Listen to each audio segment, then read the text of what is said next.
Right, so if you're wondering why I'm wearing my snazzy dressing gown, it's all because I was meant to be going to sleep, and then I looked on Twitter just before I went to sleep, and saw that apparently Jon Jones wants to fight Derek Lewis.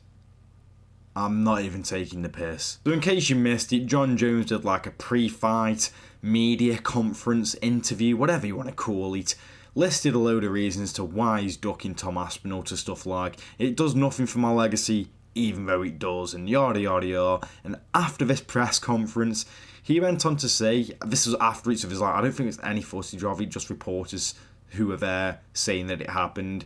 He said that he only wants to do fun fights.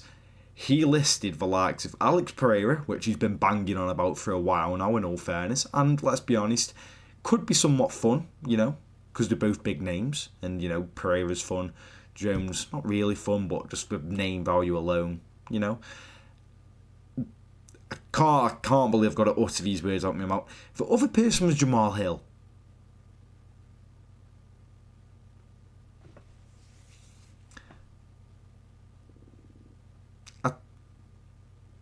I don't know what to say. And one of the reasons for this was because they're more his size, which is just mental. You've been teasing since 2013-14 that you'd like to move to the heavyweight division. You finally move up 10 years fucking later. You get a win against Cyril Gane where stylistically you were more favourable and had the advantage, considering Cyril Gane got out-grappled by Francis Ngannou, who wasn't a grappler. You won that fight with ease, fair play. Gane did put in a bit of a stinker, but still, regardless, you did your part, you did great, fair play. And his other fight at heavyweight, probably his final fight at heavyweight, is a fight against Stipe Miocic, who the last time we saw him in the octagon got knocked out by Francis Ngannou 3 years ago, and the last time he got a win was 4 years ago against Daniel Cormier, who then retired after that fight. And Stipe Miocic currently is 42 years old. So I think it's quite safe to say that the heavyweight run of Jon Jones has been quite piss poor, to be honest with you. And what I find funny, he keeps on saying that a fight against Tom Aspinall would do absolutely nothing for his legacy, and that a Pereira fight would do something for his legacy.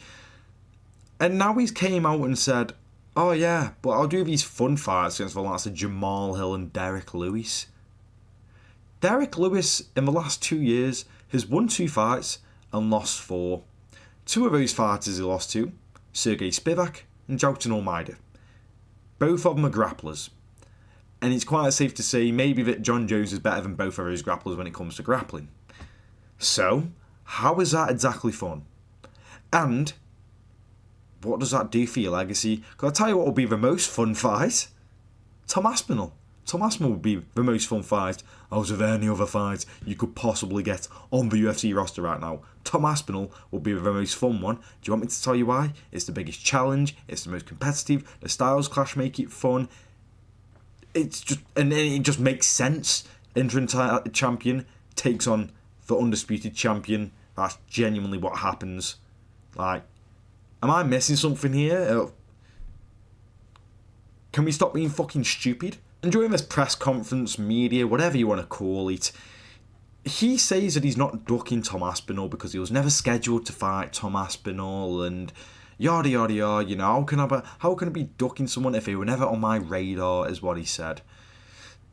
That's kind of a definition of ducking. They don't remember Jermaine Durandame? She refused to fight Chris Cyborg, therefore she was ducking Chris Cyborg. They were actually scheduling a fight between Jermaine Durandame and Cyborg because Jermaine Durandame just refused to, and then she got stripped, which the UFC should really do to Jon Jones. But regardless, she refused to fight Chris Cyborg, therefore she was ducking.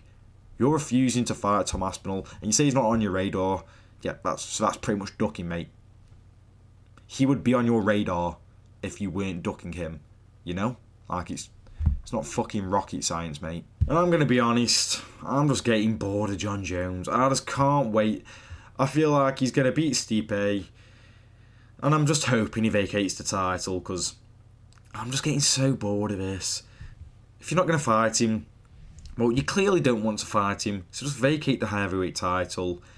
say I can't be. I say yeah. I don't want to fight Tom Aspinall. Simply to say that my name is Jon Jones. Hello everybody. My name is Jon Jones, and I do not want to fight Tom Aspinall. I hear right now. Vacate my title. And I'll be like, yeah, fair enough, fuck off and do whatever now, because I can't be arsed with you. And then there you go. Do whatever you want with Alex Pereira, Derek Lewis, Jamal Hill. Do whatever you want in these fun fights. Just let Tom Aspinall be able to be crowned the heavyweight champion, which he deserves. And I keep seeing people try and defend Jon Jones. I find it so crazy. I like Alex Pereira. I love Alex Pereira. So you guys love Jon Jones, yeah? I love Alex Pereira.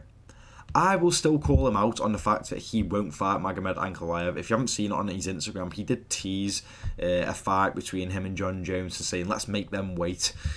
I think that's stupid from Alex Pereira, and I don't like that from Alex Pereira. You can be a fan of someone and still criticise them for certain things. Like I have just criticised Alex Pereira for not wanting to fight Magomed Ankalaev, who is a hard stylistic fight for Alex Pereira, and he also deserves a crack at that light heavyweight title, regardless of whether you like Ankalaev or not.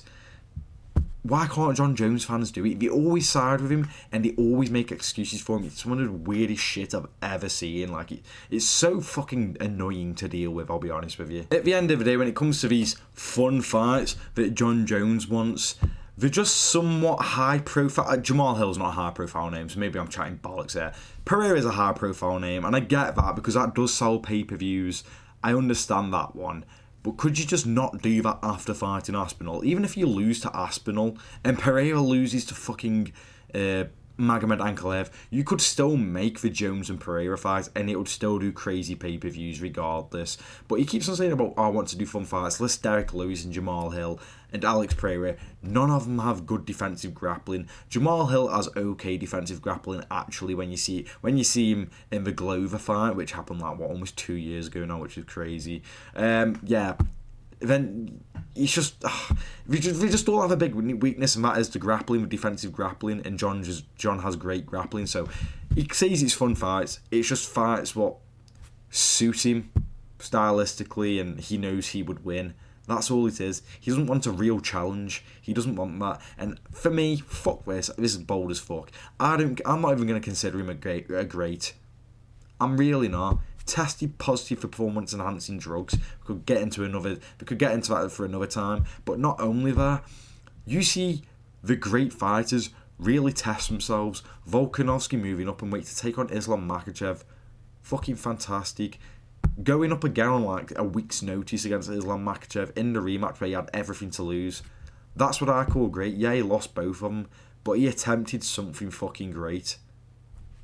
He attempted something where the fighter was absolutely, insane and the odds were stacked against him. And in that first fight, he put in a fantastic performance. In that second fight, yeah, he shouldn't have done that. But because he's daring to be so great, he risked it anyway and took it on short notice.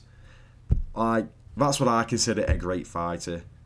Not someone who always wants it to be that they're at the advantage. And, like DC never wanted to fight at heavyweight because he would have somewhat of an advantage when it comes to the knockout power and he'd be a lot more dangerous. That's the sort of stuff that I mean. Fuck Jon Jones. I can't stand him. Honestly, I can't stand him. But thank you for watching the video. I'll see you in the next one.